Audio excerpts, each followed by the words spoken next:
AHP fact में आपका स्वागत है। तो आइए आज जानेंगे ज्योतिर्लिंगों के बारे में। यूँ तो देश भर में लाखों शिव मंदिर और शिव धाम है, लेकिन 12 ज्योतिर्लिंग का सबसे खास महत्व है। तो आइए जानते हैं विस्तार से इन ज्योतिर्लिंगों के बारे में।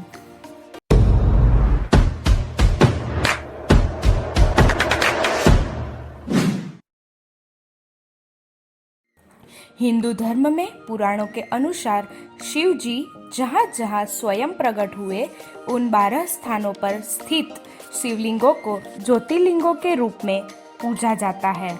पौराणिक ग्रंथों के अनुसार इन 12 ज्योतिर्लिंगों के नामों का वर्णन एक संस्कृत श्लोक में किया गया है, जो इस प्रकार है।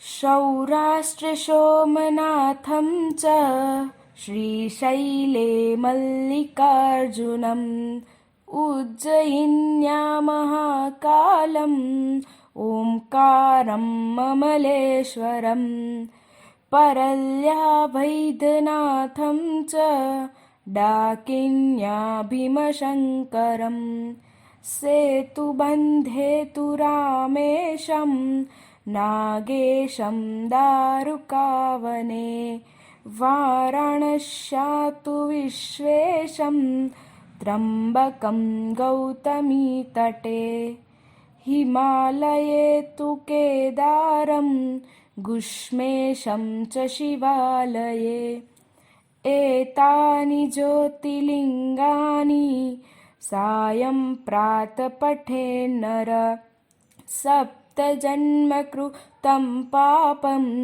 स्मरणेन विनश्यति।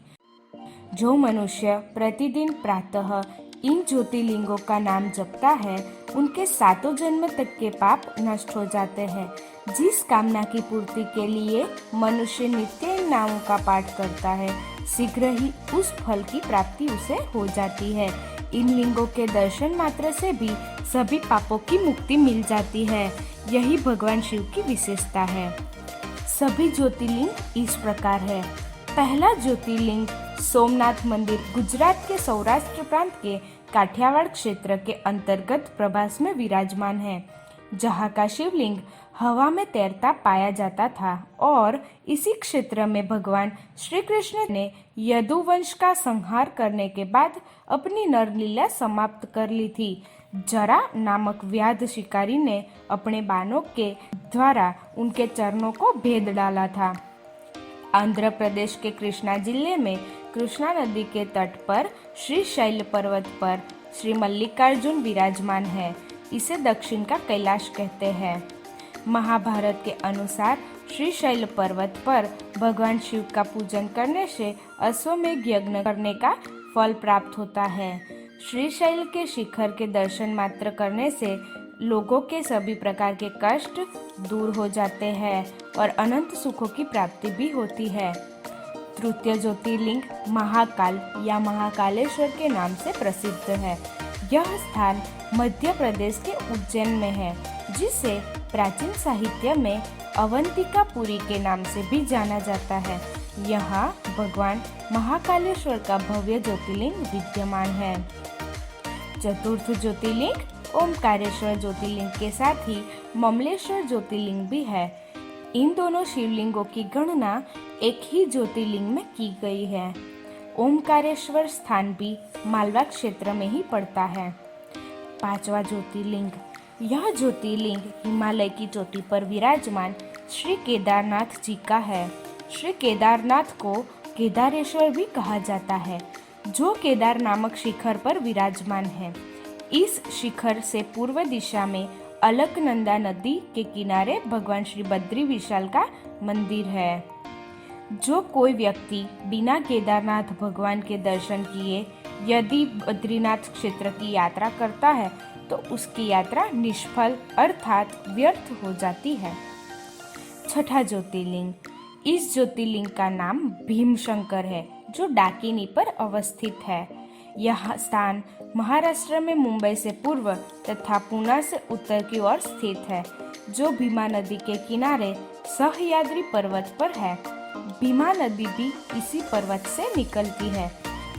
सातवां ज्योतिर्लिंग काशी में विराजमान विश्वनाथ को सप्तम ज्योतिर्लिंग कहा गया है। कहते हैं काशी तीनों लोकों में न्यारी नगरी है जो भगवान शिव के त्रिशूल पर विराजती है।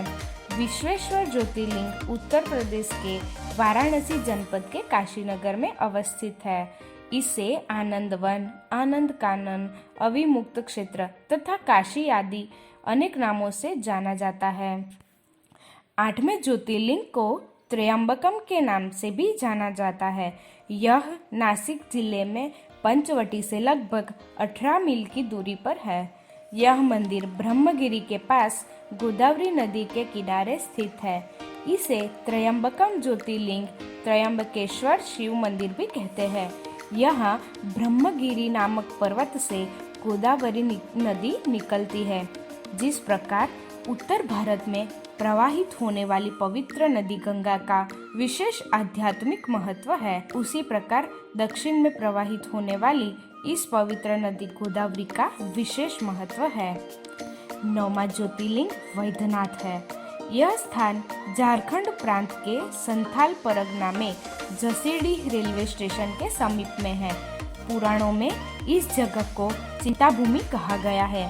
भगवान श्री वैद्यनाथ ज्योतिर्लिंग का मंदिर जिस स्थान पर अवस्थित है उसे वैद्यनाथ धाम कहा जाता है। 10वां ज्योतिर्लिंग रामेश्वर है। रामेश्वर तीर्थ को सेतुबंधु की तीर्थ कहा जाता है। यह स्थान तमिलनाडु के रामनाथम जनपद में स्थित है। यहाँ समुद्र के किनारे भगवान रामेश्वरम का विशाल मंदिर शोभित है। यह हिंदुओं के 4 धामों में से एक धाम है। यह तमिलनाडु राज्य के रामनाथपुरम जिले में स्थित है। मन्नार की खाड़ी में स्थित द्वीप जहाँ भगवान राम का लोक प्रसिद्ध विशाल मंदिर है। 11वां ज्योतिर्लिंग दृष्णेश्वर है। यह स्थान महाराष्ट्र क्षेत्र के अंतर्गत दौलताबाद से लगभग 18 किलोमीटर दूर बैरुलठ गांव के पास है। इस स्थान को शिवालय भी कहा जाता है। घृष्णेश्वर को लोग धृष्मेश्वर और घृष्णेश्वर भी कहते हैं। धृष्णेश्वर से लगभग 8 किलोमीटर दूर दक्षिण में एक पहाड़ की चोटी पर दौलताबाद का किला मौजूद है। 12वां और आखिरी ज्योतिर्लिंग। 12वां ज्योतिर्लिंग नागेश नामक ज्योतिर्लिंग जो गुजरात के बड़ौदा क्षेत्र में गोमती द्वारका के समीप है। इस स्थान को दारू का वन भी कहा जाता है। कुछ लोग दक्षिण हैदराबाद के ओढ़ाग्राम में स्थित शिवलिंग को नागेश्वर ज्योतिर्लिंग मानते हैं, तो कुछ लोग उत्तराखंड के अल्मोड़ा जिले में स्थित जागेश्वर शिवलिंग को ज्योतिर्लिंग कहते हैं। नागेश्वर ज्योतिर्लिंग गुजरात प्रांत के द्वारिकापुरी से लगभग 25 किलोमीटर की दूरी पर अवस्थित है। ये थी कुछ विशेष जानकारी विश्व प्रसिद्ध 12 ज्योतिर्लिंगों के बारे में। इन 12 ज्योतिर्लिंगों की विस्तृत जानकारी के लिए चैनल को सब्सक्राइब करें और अगर आपको हमारी ये वीडियो पसंद आई हो तो लाइक कीजिए, शेयर कीजिए और कमेंट सेक्शन में ज़रूर बताइए कि आपको ये हमारी वीडियो कैसी लगी।